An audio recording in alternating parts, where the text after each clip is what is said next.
most people when they grow up in church, they think salvation is just this Willy Wonka golden ticket. Hey, I got my ticket to heaven.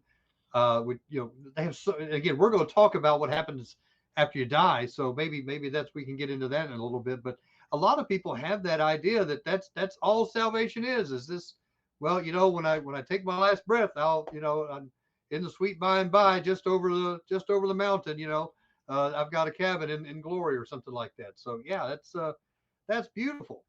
Amen. Yeah, and a lot of people definitely in Christianity like to point to the thief in the cross, Right. and some of the, I would say, indecent ones, like the people that are not capable of having a conversation, will use the exception to the rule to define the rule rather than the rule itself. The general rule is when you convert, you're a believer in Messiah, you are to keep the Torah because that's what the apostles said. Essentially, they said there's already a precedent of going to synagogue on the Sabbath even now that we have Messiah, because this has been happening for generations. So as you purify yourself from the foremost egregious sins, learn to go to synagogue every week to learn the Torah. We're not going to impose a burden on you where you have to learn all the hundreds of commandments now because Right. you're a newcomer. So we're going to have some grace with you when it comes to that.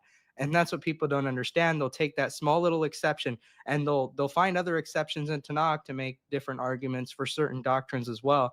But the general rule is when you convert, you comply and you submit and you do so until you're dead.